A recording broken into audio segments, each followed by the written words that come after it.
Hey guys, Colin here from CH Gadgets, and today we're going to take a look at the brand new Redmi Note 11 Pro 5G. Well, technically it is brand new since this is the first time I'm going to take it out of the box, but this thing was launched a few months ago and I'm now just getting a chance to check it out and see what it has to offer. Spoiler alert though, I did hear some buzz that this one is a real banger for the price. So here's what we're going to do. I'm gonna take it out of the box, I'm gonna check it out, let me give you my first impressions and let you know how I feel about it so far. Then we're gonna get into some stuff. Let's go. But yo, this box is really heavy, almost as if there's a really premium, expensive smartphone inside.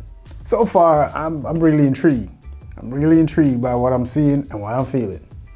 Let's get inside.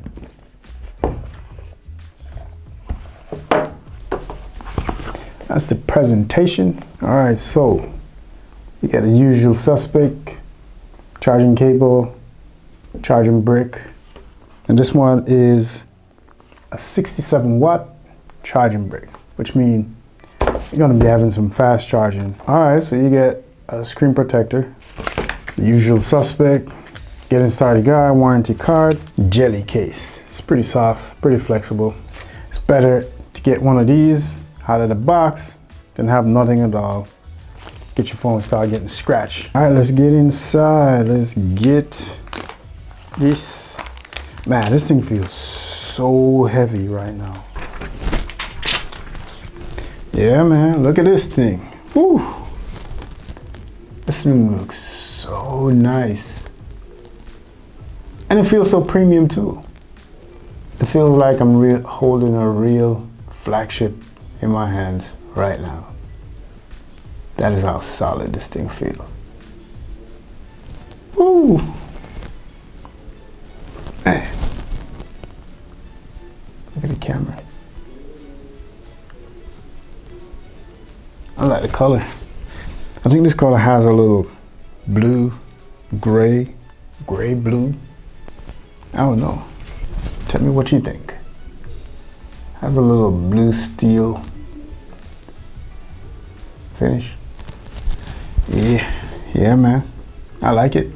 So, as I suspected, yes, this one is made with Gorilla Glass 5 on the front and the back. Now that you think about it, this is the exact reason why the box felt so heavy in my hands, like a premium smartphone was inside. And this one feels premium because of course, this one weighs about 202 grams, which is about 7 ounces, plus it has a IP53 dust and splash resistance, which is pretty good at this price. The display on the Note 11 Pro 5G is a 6.7 inch Full HD Plus Super AMOLED 120Hz high refresh rate at 700 nits and a pixel density of 395 per inch. And it's all protected by Gorilla Glass 5, as I mentioned earlier. So this thing is being powered by the Snapdragon 695 5G octa-core processor and the Adreno 616 GPU. It also has a micro SD card slot, which is really a shared slot with the SIM card, which is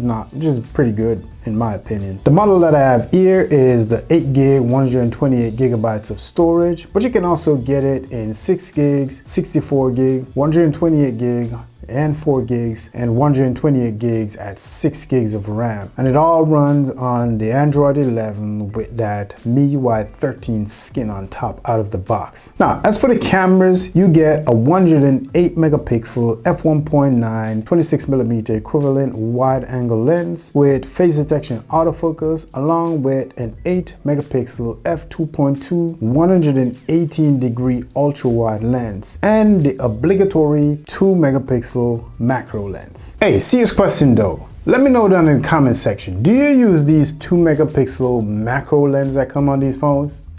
I really want to know because I don't.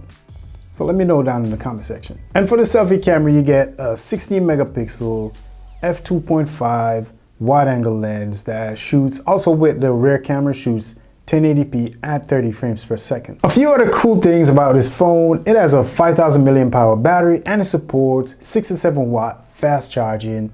You do get the charger in the box, which is a bonus in my opinion. This phone it's a nice phone and it feels so good in the hands. Plus, it seems to run really smooth out of the box. I can't give you any solid numbers yet on the performance, but it does feel good. But I will have a lot more to say in my full review video, so make sure you turn on the notification bell and get subscribed if you're not, so that you can know when that video drops.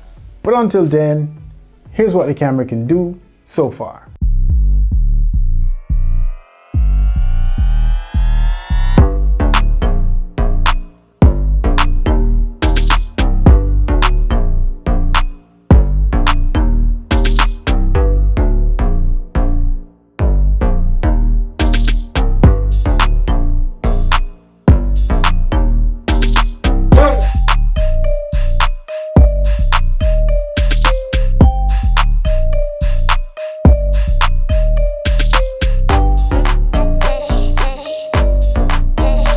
So, I mean, what do you think? I like it. It seems pretty good, but we're definitely gonna push it a little bit further and see what this camera is capable of doing when it's not in a controlled environment. And I'm liking the overall package so far. However, I am a power user, but this one seems like a really good value for someone who's on the market for an affordable option that can deliver all of the basics and then some.